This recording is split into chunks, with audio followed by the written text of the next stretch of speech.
मनुष्य को एक जन्म तो मां बाप देते हैं, जो शरीरों का जन्म है।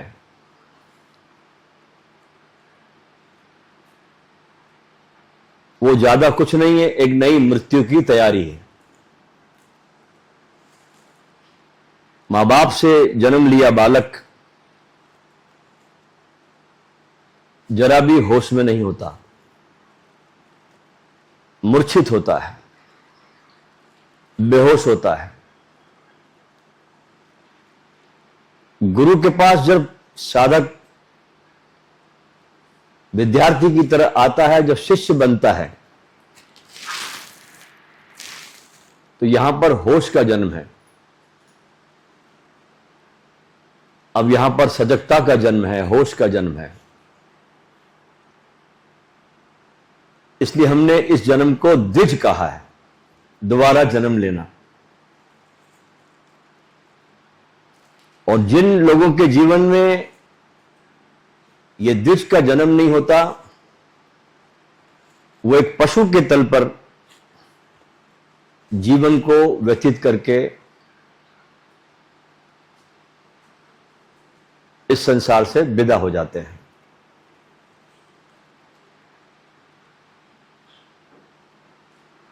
अगर कोई सद्गुरु किसी के इंसान के जीवन में आता है और सौभाग्य से अगर उसको सद्गुरु का संग प्राप्त हो जाता है, उसका संग, उसका सत्संग, क्योंकि गुरु का मिल जाना आधा रास्ता तय हो गया। अब मिल जाने के बाद गुरु के साथ सत्संग में बैठना, यह सबसे बड़ी महानतम उपलब्धि है एक शिष्य के जीवन में।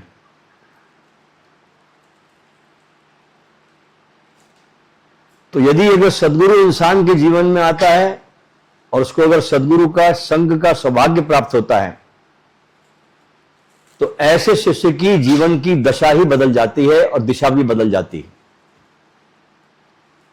जिन भक्तों ने ऐसे महान सद्गुरु को अपने जीवन के अंदर उनका संग प्राप्त किया, तो ऐसे किसी भक्त ने बहुत सुंदर बात लिखी। कहते हैं वो कि यूं भी तो हम जीते थे, यूं भी तो हम जीते थे, पर जीने वाली कोई बात न थी। यूं भी तो हम जीते थे, पर जीने वाली कोई बात न थी। मुस्कुराती कोई सुबह न थी और हंसती भी कोई रात न थी।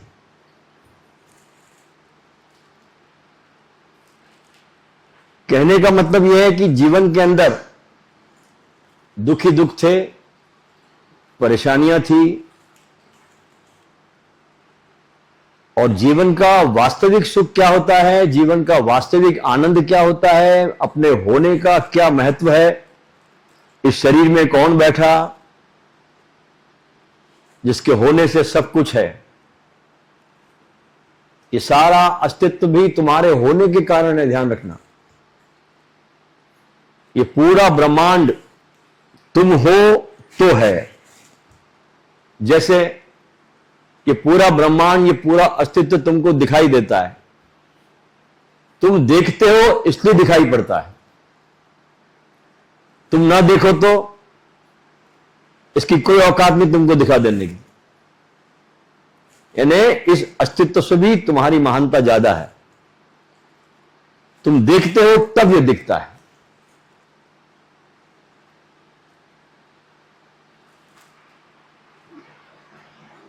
तो जो लोग गुरु की तरफ मुड़ गए,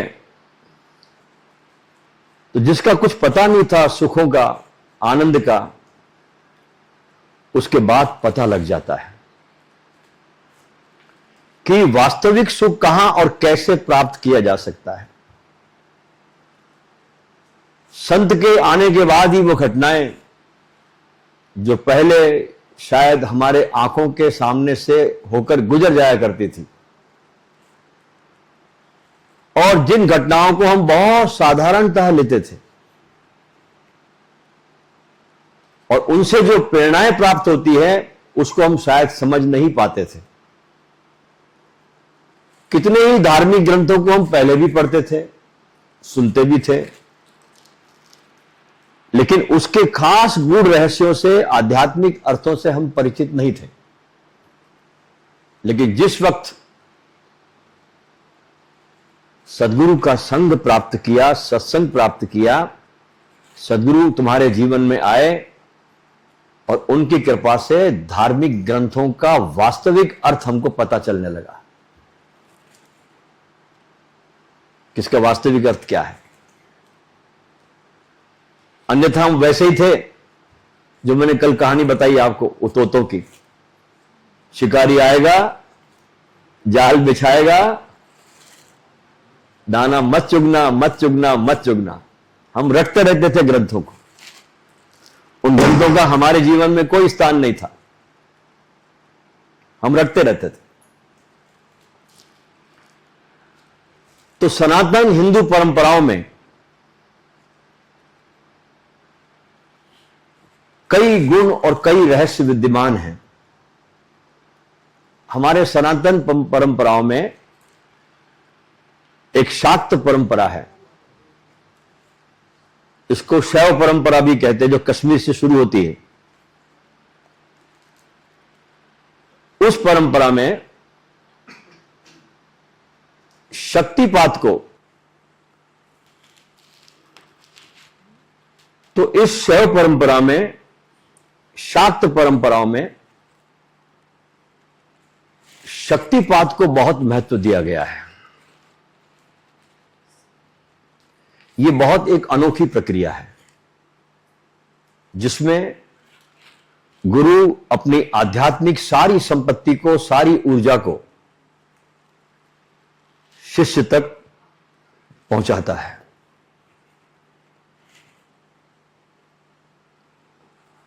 जो केवल सिर्फ ज्ञान का आदान प्रदान नहीं है, बल्कि उसके भीतर जो दिव्य शक्ति है परमात्मा की, जिससे की स्रोत से वो जुड़ा है, उसका संचार कर देता है शिष्य के भीतर, और उसके शिष्य के भीतर छिपी हुई ऊर्जा को जागृत करके उसको ऊंचाइयों पर जाने में बहुत मदद करता है। गुरु की कृपा से इस शक्तिपात के बाद शिष्य की कठिन साधनाएं भी सरल हो जाती है और सब बाधाएं उसकी हट जाती जो साधनाओं में आती है, और यही दिव्य कृपा शक्तिपात कहलाती है। संस्कृत में शक्ति का अर्थ होता है ऊर्जा, और पात का अर्थ होता है गिरना, प्रवाहित होना। इस तरह इसका अर्थ क्या हुआ कि गुरु की दिव्य शक्तियों का शिष्य में प्रवाहित होना, संचार होना। यह बड़ी सूक्ष्म प्रक्रिया है जो कोई योग्य गुरु ही इसको कर सकता है, और एक बड़ा चमत्कारी अनुभव है। यह ऐसा अनुभव है जिससे शिष्य का आध्यात्मिक जागरण, अगर शिष्य की तैयारी है, अगर उसके मन में जरा भी डाउट नहीं है अपने गुरु के प्रति, परम श्रद्धा से भरा है। इसलिए हमारे ग्रंथों में कहा गया कि श्रद्धावान लभते ज्ञानम, श्रद्धावान को ही ज्ञान मिलता है। तो यह तुम्हारा जागरण एक पल में हो सकता है। ये मेरे साथ ऐसे ही हुआ, एक पल भी नहीं लगा, पल में हो सकता है। खोजी हो तो तुरंत मिलो हो, पल भर की तलाश में, कबीर कहते हैं। खोजी हो तो तुरंत मिले हो, पल भर की तलाश में। जब श्री रामकृष्ण ने, परमहंस ने स्वामी विवेकानंद को सिर्फ स्पर्श किया तो उसी समय विवेकानंद ने परमेश्वर की अनुभूति कर ली, स्पर्श मात्र से। इसी शक्तिपात के बल पर ज्ञानेश्वर के भाई जो थे निवृत्तिनाथ, उनके गुरु थे गहनीनाथ। कि बड़ी नाथों की परंपरा है गुरु शिष्यों की, जिसके आदि गुरु गोरखनाथ है। नाथों की बड़ी परंपरा है। तो गहनीनाथ ने शक्तिपात दिया निवृत्तिनाथ को। निवृत्तिनाथ ने अपने भाई तक इस बात को पहुंचाया, संत ज्ञानेश्वर को, मुक्ताबाई को, जो उसकी बहन थी। ये बड़े ज्ञानी हुए। महाराष्ट्र में सबसे बड़ा नाम गिना जाता है ज्ञानेश्वर का। पूना के पास इनकी समाधि है और बहुत छोटी उम्र में चले भी गए। जीवित समाधि इन्होंने ली।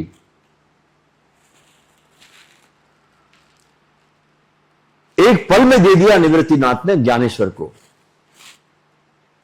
रामानंद जी के एक स्पर्श मात्र से बनारस में कबीर के हृदय में भक्ति की बाढ़ आ गई। और शंकराचार्य की दृष्टि मात्र से, देखने मात्र से, स्पर्श भी नहीं किया, देखने मात्र से उनके शिष्य हस्तामलक परम ज्ञानी बन गए। इधर देखिए बंगाल में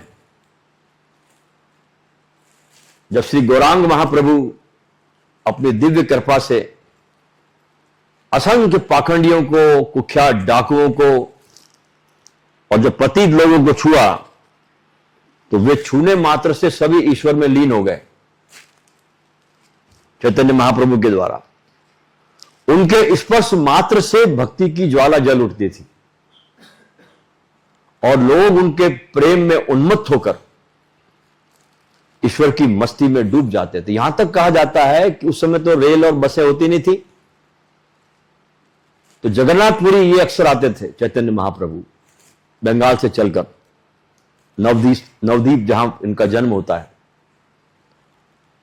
और जगन्नाथपुरी आते थे। तो रास्ते में कोई बसें होती नहीं थी, रेलें होती नहीं थी उस जमाने में। जंगलों से रास्ता गुजरता था। भयानक पशु भी होते थे, चोर लुटेरे भी होते थे, डाकू भी होते थे। तो कहते जब ये हरि बोल की धुन पर जब ये सड़कों पे चलते थे जंगलों के अंदर से, तो बड़े बड़े हिंसक जानवर भी अपने दोनों पैर पर खड़े होकर के नृत्य करते थे। हिंसक जानवर भी दो पैरों पर खड़े होकर के इनकी ताल में ताल मिलाते थे। तो ये वो रहस्यमय शक्ति है जो साधारण व्यक्ति को भी संत बना सकती है और पल भर में आपको आत्म अनुभूति करा सकती है। शक्तिपात हमारे देश में बड़े अद्भुत ग्रंथ है, जिसमें घेरन संहिता, स्कंद पुराण आदि आदि आध्यात्मिक ग्रंथों में शक्तिपात का, इस टेक्निक का बड़ा विस्तार से वर्णन किया गया है। एक समय में तिब्बत के लामाओं में भी यही परंपरा थी। शक्तिपात एक बहुत अद्भुत प्रक्रिया है, जिसमें गुरु अपनी कृपा से शिष्य को अपनी दिव्य ऊर्जा प्रदान करता है और शिष्य के बिना किसी साधना के उसको आध्यात्मिकता अनुभव होने लगती है। शरीर की जो कोशिकाएं अब तक निष्क्रिय थी, शक्तिपात के बाद जागृत होकर कार्य करने लगती है और इसका असर शिष्य के सूक्ष्म शरीर पर पड़ता है। जो आपकी सेकंड बॉडी है, जिसे हम सूक्ष्म शरीर कहते हैं, इस पर सारा काम होता है, क्योंकि आपके जितने भी चक्र है वो इस बॉडी पर नहीं है। आपके जितने भी चक्र है, आपकी जो सेकंड बॉडी है सूक्ष्म, जो आपकी देह को छोड़कर आगे की यात्रा पर जाती है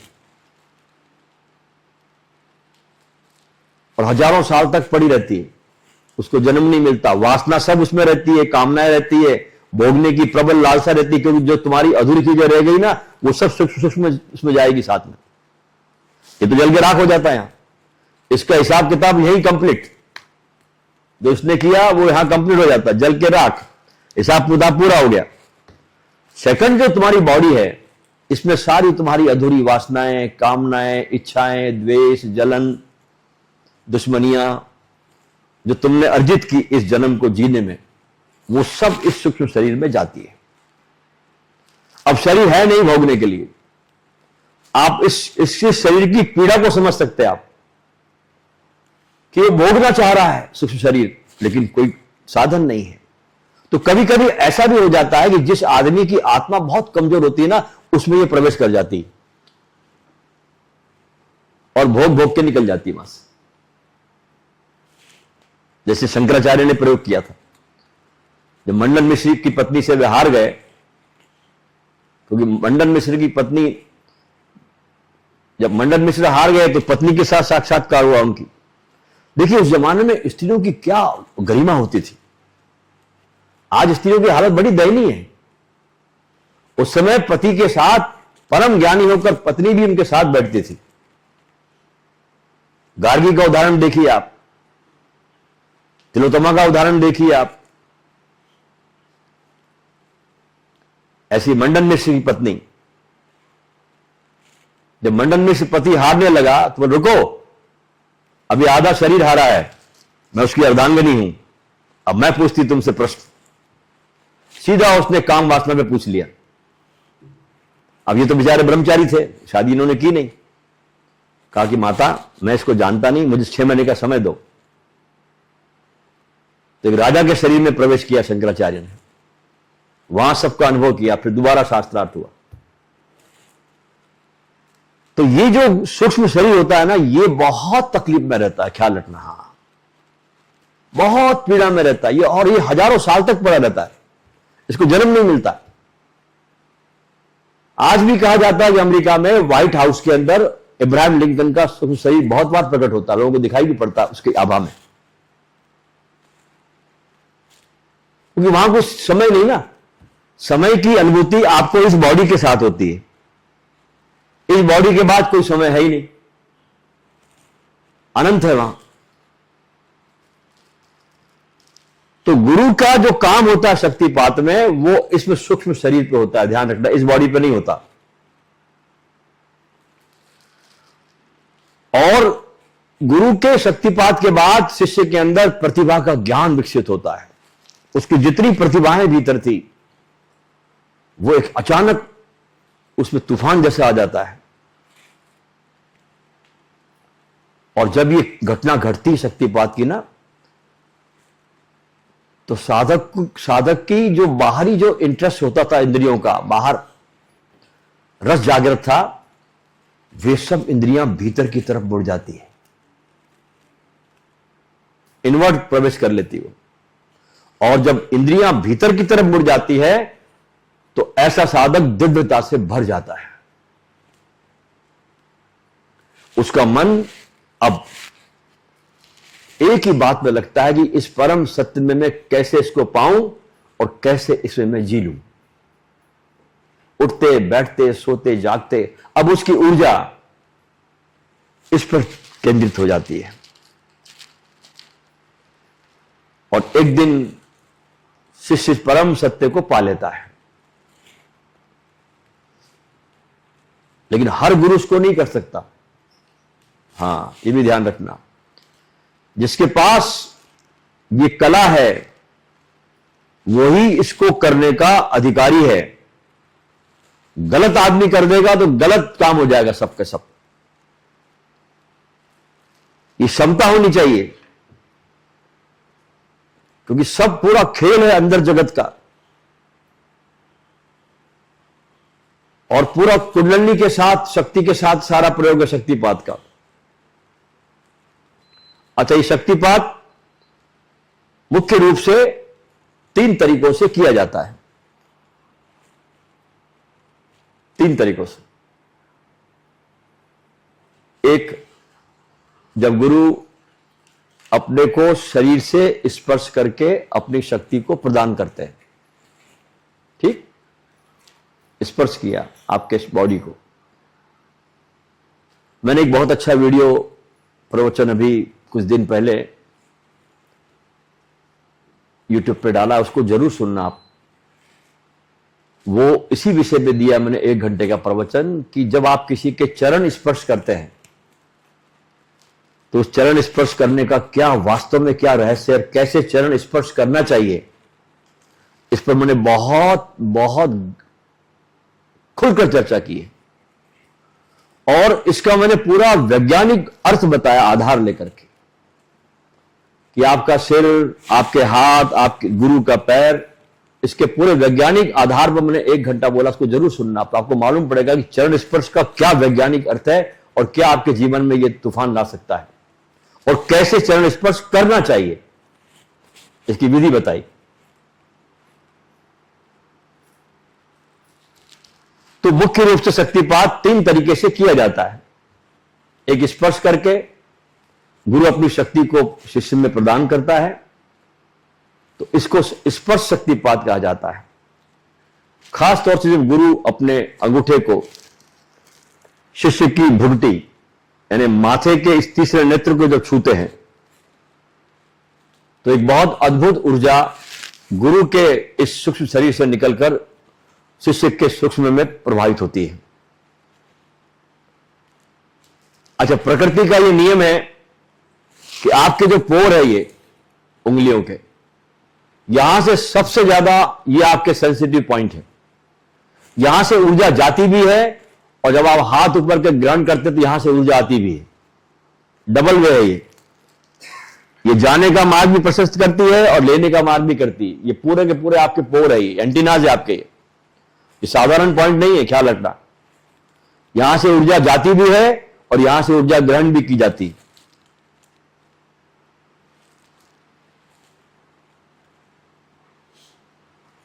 लेकिन जो अंगूठा है आपका, थंब, ये सबसे ज्यादा शक्ति को प्रभावित करता है। यही कारण है कि गुरु अपने हाथ या पैर के अंगूठे से शिष्य को स्पर्श करके उस पर शक्तिपात करते हैं। तो बहुत महत्व है शक्तिपात का। गुरु के सूक्ष्म शरीर से शक्ति निकलकर शिष्य के शरीर में पहुंचती है सूक्ष्मता से।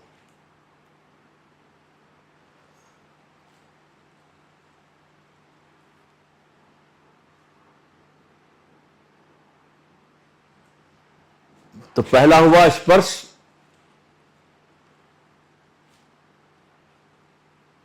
दूसरा होता है संकल्प शक्तिपात। यह अद्भुत क्रिया होती है। गुरु बिना शब्दों के भी अपने संकल्प के द्वारा अपने शिष्यों में शक्ति को प्रभावित कर देता है।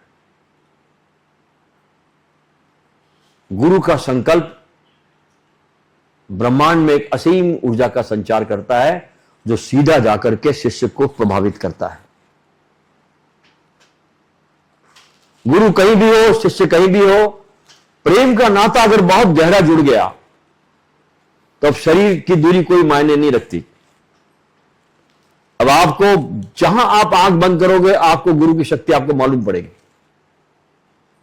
उसकी संकल्प शक्ति के द्वारा उसकी दिव्य कृपा आपको प्राप्त हो सकती है।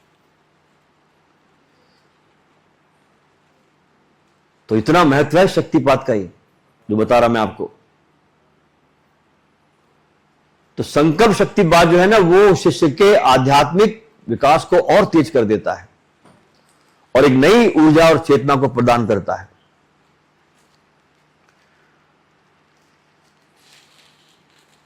और तीसरा है आंखों के द्वारा शक्तिपात करना है। स्पर्श, संकल्प शक्ति और नेत्रों के द्वारा। देखा और बात बन गई। ये और गहरा तल है। कुछ किया नहीं, शिष्य ने बस गुरु को देखा और जाग गया, हो गया काम। लेकिन देखा इतने प्यार से, मोहब्बत से देखा, डूब कर देखा। शरीर ने नहीं देखा, उसकी रूह ने भी देख लिया, तो बात बन गई। सारा सवाल जो है ना गुरु और शिष्य के बीच, वो बस अत्यधिक प्रेम का है। ये नाता इतना गहरा है ना प्रेम का, इसमें जितना गहरा प्रेम होगा ना उतना जल्दी आपका आध्यात्मिक विकास होगा।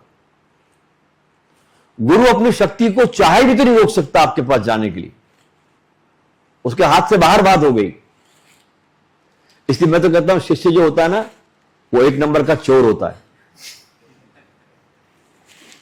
हाँ, वो गुरु को बिना बताए गुरु के साम्राज्य में प्रवेश कर लेता है और चुपचाप सब ले लेता है। आप देखें ना, चोर को देखा आपने, जब चोर घर में आता है, चोर से बहुत कुछ सीखा जा सकता है, ख्याल रखना। हाँ, चोर भी गुरु है। दत्तात्रेय के गुरु चोर भी थे। एक आदमी के घर कोई रुका, कोई फकीर, तो बोले क्या करता है? तो बोले मेरा काम चोरी का है। बोले कोई बात नहीं। वो गया रात को सेंध लगाने, सवेरे सवेरे वापस आया। उस फकीर ने पूछा कुछ काम बना? बोले नहीं बना नहीं, लेकिन बनेगा। ऐसे 4 दिन बीत गए, काम बना नहीं। लेकिन ये चोर निराश नहीं हुआ, बोले बनेगा, चिंता मत करो। इतना आशावादी था। तो फकीर ने कहा इससे एक गुण सीखना चाहिए कि हमेशा आशावादी रहो, कभी निराश मत बनो। आज नहीं कल होगा। तो धैर्य सीखा गुरु ने इनसे। तो आंखों से शक्तिपात, बहुत तेज किरणें निकलती है गुरु की आंखों से, जो शिष्य के भीतर प्रवेश करके उसकी सुप्त आध्यात्मिक ऊर्जा को जागृत कर देती है। इसमें कोई संदेह की बात ही नहीं है।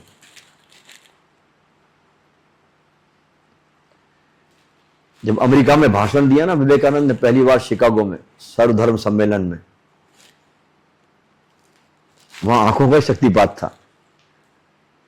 और आपको पता है ना, जब ये भाषण देके निकले वहां से, तो उसमें से आधे स्त्री पुरुष के पीछे हो गए उनके आकर्षण में। भाषण तो समाप्त हो गया, लेकिन लोग उनके पीछे भी चल रहे, इतना आकर्षण हुआ विवेकानंद का वहां पर। तो पीछे पावर था रामकृष्ण परमहंस का। तो इतना परिवर्तन लाता है शक्तिपात आपके जीवन में, आप पूरे बदल जाते हैं टोटली, एक नया जीवन आपका हो जाता है। तो ऐसे ही इस दीक्षा में हम लोग अब प्रवेश करते हैं। बहुत प्यार से इसमें प्रवेश करना, बहुत श्रद्धा के साथ, विदाउट एनी डाउट। और ये आप मन में पॉजिटिव रखना, उस चोर की तरह जो 3-4 दिन भी निराश के बाद भी अपनी हिम्मत को नहीं हारा। होगा ही, कोई इसको रोक नहीं सकता, ये होना ही है। ऐसा रोम रोम में पॉजिटिव रखना। 1% भी अगर आपने नेगेटिव ले आया, जैसे मान लो कितना भी लीटर दूध रखा हो, एक बूंद नींबू की निचोड़ जाए तो खराब हो जाता है। हाँ, तो पूरा भाव रखना इस दीक्षा में प्रवेश के लिए, दीक्षा दर्शन में पूरा अपने को छोड़ना पूरी श्रद्धा के साथ। तो हम अब प्रवेश करते हैं दीक्षा में, दीक्षा दर्शन में।